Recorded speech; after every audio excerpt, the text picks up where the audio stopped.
Hello students. Now next we will learn about universal law of gravitation. Okay. Now consider there are two objects over here. Now यहाँ पर in this image you can see that apple is falling down on the earth. Okay.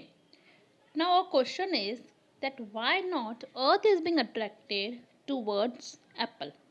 ठीक है, तो हमने पहले भी देखा था कि each and every object gets attracted towards each other. तो क्या अर्थ जो है वो एप्पल की तरफ क्यों नहीं जा पाता? बिकॉज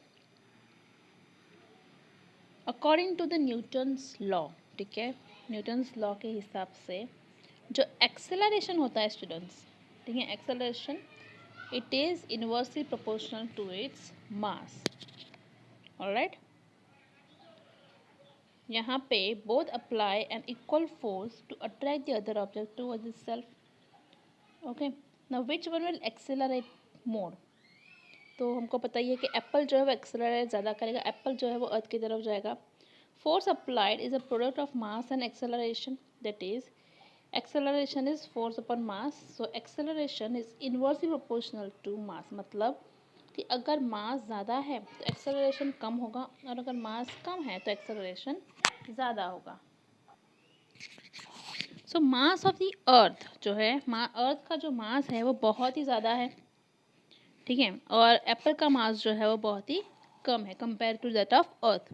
सो एक्सेलरेशन किसका ज़्यादा होगा? ऑब्वियसली जिसका मास कम है उसका एक्सेलरेशन ज़्यादा होगा. तो यहाँ पे एप्पल मूव कर रहा है अर्थ की तरफ, अर्थ एप्पल की तरफ मूव नहीं कर रहा. Okay, Apple is moving towards earth but earth is not moving towards apple. The reason is mass of apple is less than the mass of earth. So according to the Newton's law, acceleration is inversely proportional to mass. That's why apple gets attracted towards earth.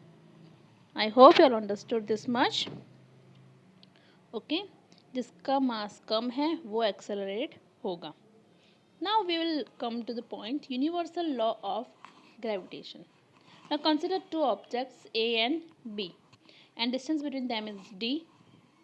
Okay, distance between the two objects.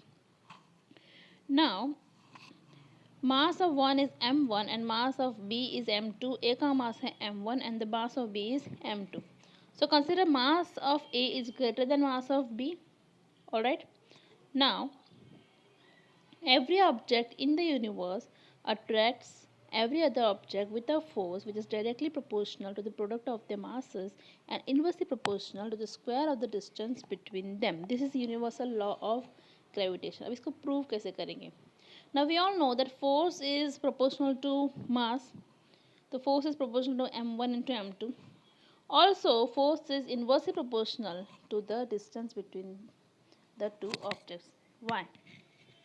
कोई भी दो object के बीच में अगर distance बढ़ जाता है तो उन दोनों के बीच का जो फोर्स है, ठीक है, जो ग्रेविटेशनल फोर्स है वो कम हो जाएगा.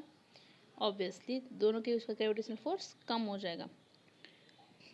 And force is also proportional to mass. ठीक है, मास अगर ज़्यादा है तो फोर्स क्या होगा? ज़्यादा होगा. यस. सो अगर हम दोनों इक्वेशन को अगर हम कंपेयर करें तो we will get force is proportional to mass m1 into m2 upon d2. Okay, तो अगर मास ज़्यादा है तो फोर्स ज़्यादा होगा, अगर डिस्टेंस ज़्यादा है तो फोर्स कम हो जाएगा. Okay, now this is the proportionality equation. अब इस इक्वेशन को हमें कांस्टेंट इक्वेशन बनाना है, एक कांस्टेंट फॉर्मूला बनाना है. हाउ?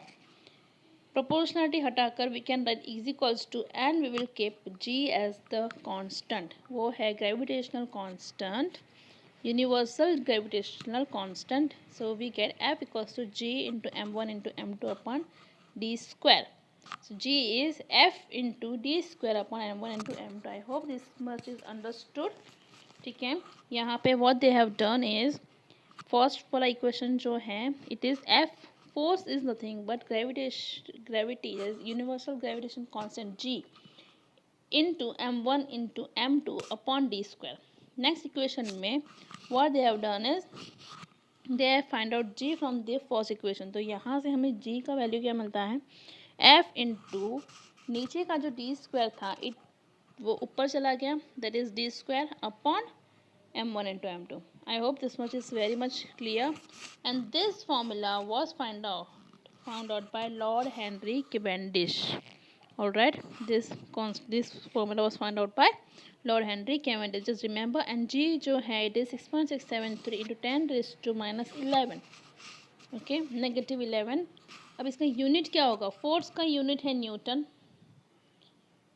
डिस्टेंस का यूनिट क्या है मीटर, तो मीटर स्क्वायर हो गया, एंड मास का यूनिट क्या है केजी, बट वो नीचे है इसलिए हम लोग लिखेंगे KG raised to -2. Understood everyone? So this is gravitational constant. I hope this much is very much clear to all of you all.